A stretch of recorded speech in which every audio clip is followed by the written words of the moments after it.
Bonjour à vous les amis Scorpions, bienvenue sur la chaîne Island Guidance, je suis très content de vous retrouver, on va pouvoir démarrer ensemble les énergies de janvier qui s'étaleront à mon avis quand même sur un petit peu une partie de février.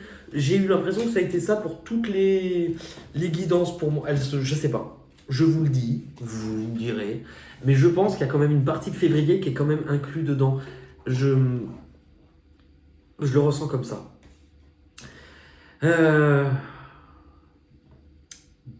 beaucoup de choses. Combien j'ai d'arcades majeures dans votre tirage? J'en ai un, 2, 3, 4, 5. Du changement. Changement. On démarre. Vous démarrez avec souvenir d'amour, pardon, perte affective et destinée. Alors, je rappelle que c'est dans un tirage général, que ça ne peut pas parler à tout le monde de la même façon, donc je vais vous expliquer entre guillemets différents cas de figure. Cette carte-là, elle nous parle de choses du passé. Elle nous parle de notre nostalgie, d'être tourné sur des choses, des moments ou aussi des personnes de notre passé. Parfois, dans certains cas, elle peut faire remonter à la surface des souvenirs, des choses, mais aussi elle peut faire revenir certaines choses de notre passé. Avec la carte de la perte affective, c'est soit on peut vous parler, dans certains cas, pour certaines personnes, de choses du passé qui remontent ou qui reviennent. Pour d'autres, c'est justement vous libérer de quelque chose du passé que vous aviez perdu, que vous aviez dû abandonner parce qu'il y a eu un changement et que ça avait été douloureux. Par rapport à ça, dans tous les cas, ça revient à la même leçon, c'est-à-dire que par rapport à quelque chose ou une blessure du passé, quelque chose où on a eu un peu la sensation de perdre une partie de soi, l'important c'est qu'aujourd'hui, il y a un changement. Pourquoi? Parce que vous revenez, regardez la position des mains de cette personne, vous revenez à vous. Comme si vous travailliez aussi, vous avez travaillé sur votre cœur, sur votre ouverture, à guérir de certaines blessures. Et que du coup, là c'est une roue, ça se met en marche, ça va bouger. Vous vous remettez en mouvement. Au niveau de votre objectif, ce mois-ci, alors, vous avez la carte de la solitude, tromperie en vie et autorité. Je pense que même si vous travaillez à certaines de ces blessures, elles sont encore un peu vives. Et ce que l'on vous dit avec cette carte, c'est que justement, votre objectif, c'est d'y voir plus clair. C'est d'y voir plus clair en y mettant comme un peu un bilan, une intériorité, dans le sens où cette carte-là, elle vous invite à aller chercher la lumière à l'intérieur de vous, à y voir plus clair sur votre vie. Il y a d'un côté une page écrite, ce que vous avez déjà vécu, ce que vous avez traversé, les montagnes, les difficultés que vous avez su dépasser. Voilà, je cherchais le mot. La page blanche, qu'est-ce que je veux mettre en place? Qu'est-ce que j'ai envie d'écrire? Qu'est-ce qu'il me reste à vivre? L'étoile, y remettre un peu de rêve, mais aussi guérir. La colonne, me rebâtir, me reconstruire. Trouver les réponses en moi. Alors, avec la carte, je ne sais plus dans quel sens, mais c'est pas gênant. Il peut y avoir encore cette peur-là par rapport à une ancienne blessure, d'avoir eu la sensation d'être trahi, d'avoir été blessé. Dans tous les cas, vous prenez conscience aussi de quelle façon vous vous montriez. Est-ce que je me suis montré toujours vrai? Pourquoi? Là, vous réobservez vos émotions. Et là, vous les aviez enlevées. Le cœur était parti. C'est comme si, d'un seul coup, vous enlevez le voile. Et vous comprenez aussi peut-être la difficulté que vous avez dans le sens où moi, cette personne, elle me montre qu'elle est un peu rigide, qu'elle est un peu fermée, parce qu'elle est beaucoup trop dans « j'ai le contrôle ». Peut-être par protection, et je ne juge pas, puisqu'on a tous nos événements de vie.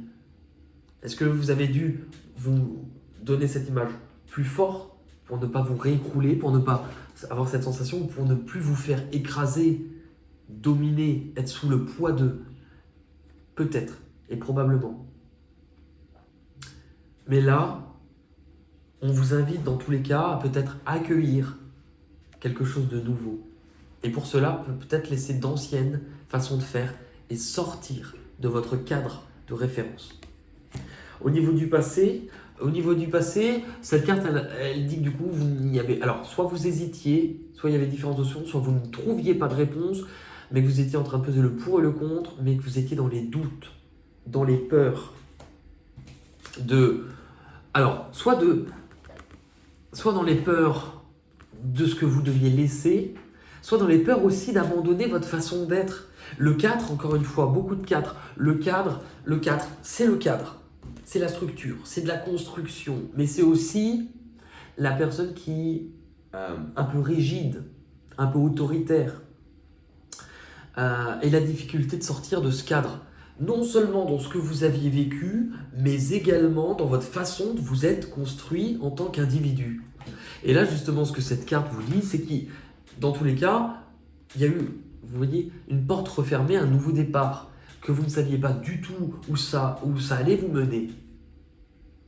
Mais que vous avez compris dans tous les cas qu'il vous fallait retrouver une certaine légèreté, une certaine insouciance. Mais vous n'êtes plus la même personne.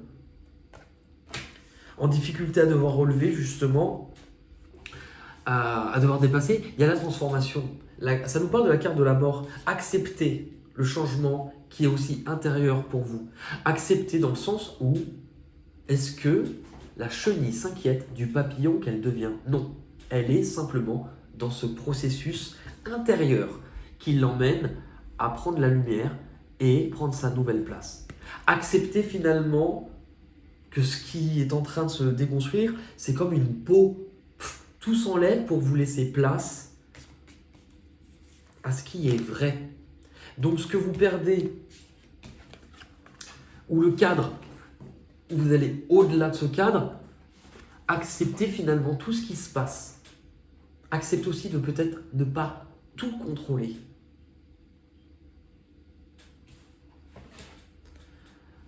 Parce que là, justement, on remet du cœur. Prenez conscience que par rapport à ce qui se profile ou par rapport aux voies, aux objectifs, aux chemins qui vont être présentés à vous, ce qui vous aidera, c'est d'y mettre plus de cœur. Pour vous donner une idée, puisque le cœur, souvent, ça nous parle d'intuition. Est-ce que vous voyez, on peut parler d'intuition là. C'est un petit exercice que je donne souvent en consultation privée. Comment on fait quand on est face à un choix entre deux personnes, deux situations, deux travails, ça peut même être plus, peu importe, hein, quand on est partagé, qu'on ne sait pas. Et qu'on essaye en plus de faire travailler son intuition. Si c'est deux personnes, deux travails, le nombre même, que ça soit 3, 4, on s'en fout, hein. Plus on est de fous, plus on rit. Vous notez par exemple, si c'est deux travails, vous notez le nom des deux boulots sur des papiers. Enfin, vous coupez des papiers, tous la même taille. On se connaît, hein, des fois on en fait un plus petit que l'autre en se disant lui je vais le repérer, c'est lui que je veux. Non. Vous faites les choses bien. Le nom des personnes, si c'est 2 personnes, 3 personnes, le nom des boulots, peu importe. Vous les pliez, vous mélangez, vous prenez, vous n'ouvrez pas, et à côté, une feuille, un stylo, vous prenez le papier dans la main, vous refermez, et puis vous essayez de vous dire qu'est-ce que je ressens. Si vous avez l'impression d'être con ou de dire mais je ressens pas, j'ai plein d'idées, c'est plus de l'imagination, posez votre mental et juste notez. Il vaut mieux avoir plein de choses qui n'ont rien à voir entre elles dans les mots que vous allez noter plutôt que de rien noter du tout. Au contraire, plus vous en notez, même si ça n'a rien à voir, je sais pas moi, poulet, machin, enfin. Et puis après, posez-vous des questions. Ce papier, est-ce qu'il me fait plutôt ressentir quelque chose d'agréable ou de désagréable? Est-ce que ça a l'air plutôt lumineux ou sombre? Des sensations. Vous notez. Vous faites ça pour le nombre de papiers. Et puis vous ouvrez vos papiers. Vous regardez ce que vous avez noté. Étrangement, la plupart du temps, là où vous hésitez, où vous ne savez pas, entre votre mental, votre tête, qui vous dicte une certaine façon d'être, et ce qui arrive, les réponses, vous les avez, la plupart du temps. Après, ça, c'est comme le vélo, hein. Vous ne pouvez pas faire 10 km d'un coup. Les premiers temps, on se casse un peu la gueule, mais on y va. Il y a quelque chose de bien qui arrive. Et c'est drôle, puisque j'ai l'impression, mais alors,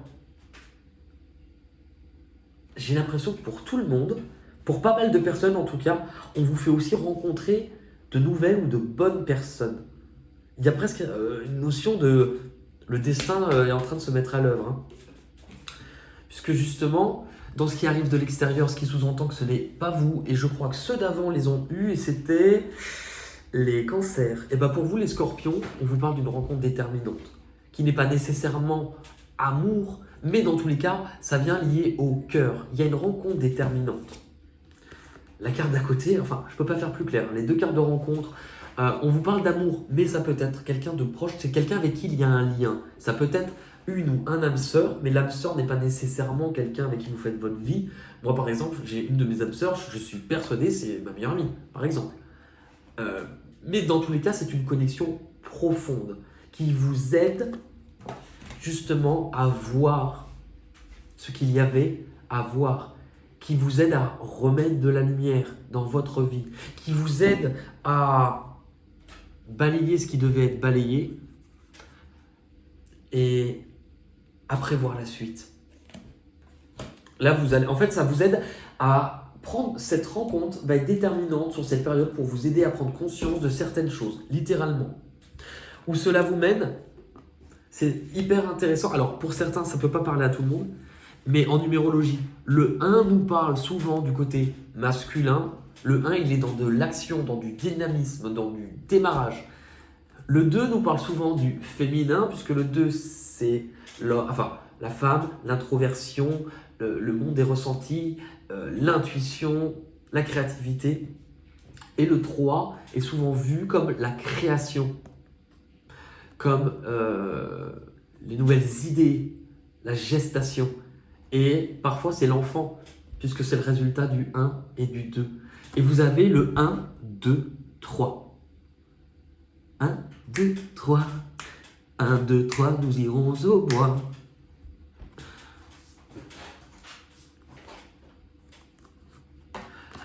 Donc du coup, c'est littéralement vous réouvrir, partager. Vous êtes dans de la communication, dans de l'ouverture. Ça peut être des nouvelles idées, de nouveaux projets.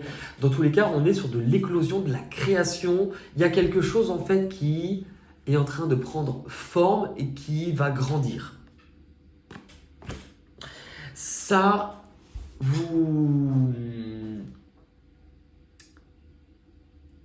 vous permet d'avoir trouvé des solutions, mais aussi de prendre de nouvelles responsabilités en vous connaissant encore un peu plus et en vous étant ouvert aussi à qui vous êtes réellement.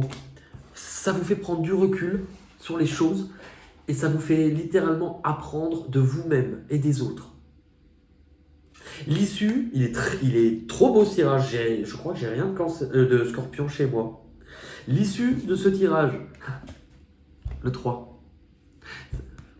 L'issue de ce tirage, c'est justement de la fête.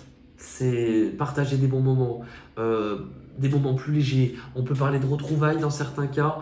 C'est vraiment, on va vers les autres, on apporte de la légèreté, on s'amuse aussi. Avec le succès triomphal, c'est justement, pour moi, il y a un état d'esprit totalement différent pour vous. Peut-être une communication différente, mais vous savez où vous allez, vous êtes dynamique et justement, vous prenez vos responsabilités de passer à autre chose, mais peut-être aussi mentalement ou dans votre façon de communiquer. C'est là, de toute manière, j'y mets plus de cœur et j'y vais, littéralement. On va regarder avec les portes de l'intuition. Pour vous, les scorpions,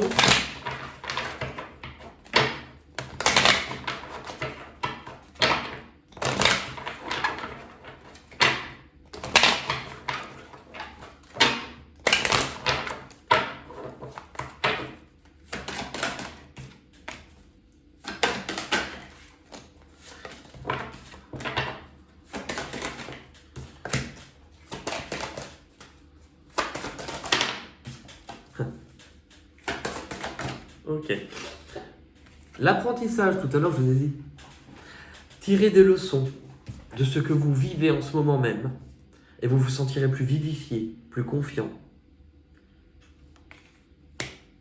Où vous allez, la volonté, c'est le fait d'avancer. Soyez volontaire, avancez en appréciant la personne que vous êtes. Ce que vous devez comprendre ou abandonner tout à l'heure, grâce à l'énergie du lâcher-prise, vous entrez en résonance avec ce qui se prépare pour vous dans l'invisible. Les difficultés et en même temps, vous l'avez vu, la clarté, la lucidité vous permet de voir au-delà de l'apparente réalité, tout devient clair. C'est un peu l'histoire que je vous ai dit avec les papiers. Quand vous ne voyez pas, c'est pas avec ces yeux-là qu'on veut que vous voyez, c'est avec ça. l'issue de tout ça, l'entrave. Vous comprenez ce qui vous avait retenu. Rien ne vous empêche d'avoir ou de faire ce que vous voulez, si ce n'est vous-même. Et vous comprenez, ça vous permet de voir au-delà. On va tirer une petite carte des chemins de l'éveil. Des chemins de l'éveil, je répète. Allez, pour les scorpions, pour cette période-là, merci d'apporter un message clair, s'il vous plaît.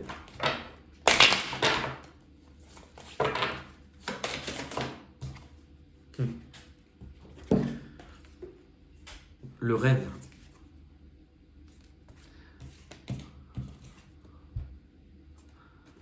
Le rêve. Je vais vous lire, je vais vous la conter. Avant de vous quitter, l'histoire d'un petit village près de Napoli.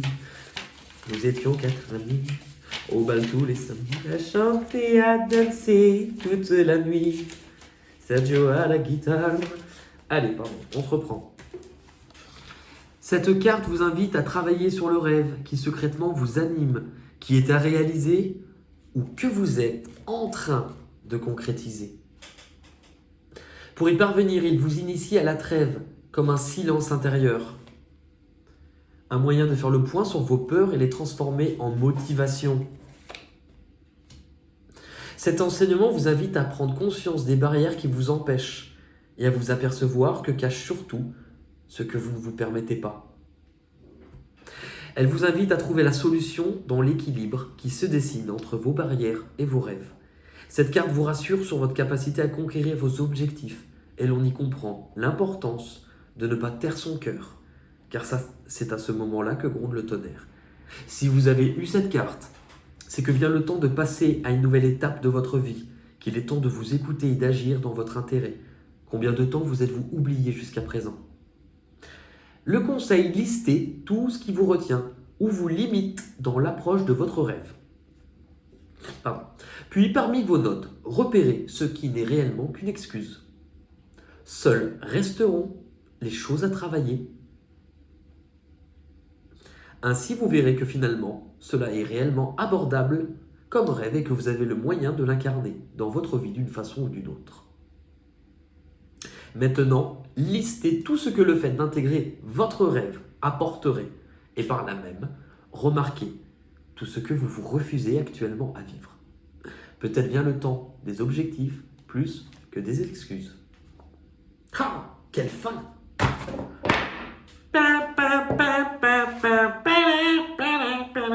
Pardon, excusez-moi. Écoutez, merci beaucoup. N'hésitez pas à partager cette vidéo, à la commenter. Même en fin de mois, j'aime bien aussi quand vous faites des commentaires en fin de mois. Parce que souvent, vous comprenez les choses différemment. Je cherche le titre de votre vidéo. Le rêve. Le rêve. Est-ce qu'on l'appelle le rêve ?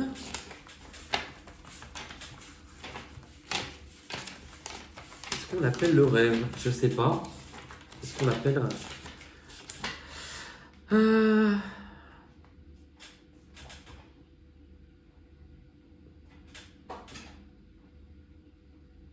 Il est temps de passer... Il est temps de passer à une nouvelle étape.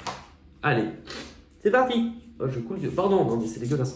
Je vous fais de gros bisous. Je vous dis à très vite. Merci les scorpions.